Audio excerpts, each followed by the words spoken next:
Thibitari-inĩ munene wa Naikuru nĩkuo Kevin Madaga gũthũkirio arĩ na nguraro cia rithathi iria hũrirwo maita matatũ na gũcũngĩrĩria gũkoma wodi-inĩ ya arwaru arĩa marĩ hatĩka-inĩ nĩyo ICU thibitari-inĩ munene wa Naikuru. Ĩndĩ mũthĩ wa aramithia gĩtorio nĩ nguraro icio. Ndugu yangu alitoka on Tuesday akakuja huku town, ndio tukamruhusu because youths walikuwa wametoka, hata mimi ni youth. Pika 7 tukaanza kuwa na ile mafikira because kasema kuna mtu mmoja yuko kwa nyumba na alitoka saa 4, inaweza kuwa kwa wapi.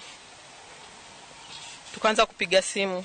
Alikuwa amekuja na rafiki yake, akaniambia ni sawa, hamna shida, wacha basi nisindikize huyo rafiki yangu nimfikishe pale top 10 nirudi.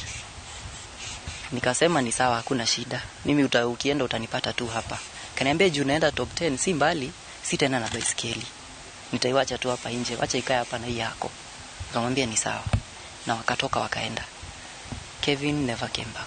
Madanga ari umwe wa rũrũngani gũkũ mũciĩ-inĩ wa Naikuru kũrĩa rĩu gĩkuũ gĩake gĩkinyĩtie andũ atatũ arĩa marĩkĩtie gũkua kumana na nguraro cia rithathi gũkũ Naikuru. Rĩu famĩlĩ yake ĩgĩtigwo na kĩeha kĩnene nĩ kũrwo nĩ muoyo wa mwanake ũyũ wa mĩaka 25. Kumwangalia kwa picha alikuwa na risasi ngapi? 3. Risasi ilikuwa hapa iko gun wound, hapa ingine na hapa ingine. Kwa picha inaonekana juu amekaa hivi. Nikaanguka chini. Ndugu yangu alikuja kama akona gun wounds, hakuwa amekufa. Ndugu yangu ameteseka huko ICU na uchungu peke yake, hakuna mtu anamuona.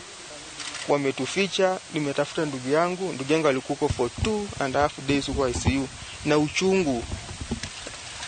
Na kakata roho. Sasa alikuwa amefika hiyo moja. Mtoto wa 24 hata ana bibi, ana chochote. Unasomesha mtoto anaenda na pesa zako kwa mchanga zote. Ruto ni president. Ruto, please, Ruto. Ngĩribotera Inooro TV kuma mũciĩ-inĩ wa Naikuru. Rĩtwa rĩakwa nĩ Robert Wamaina.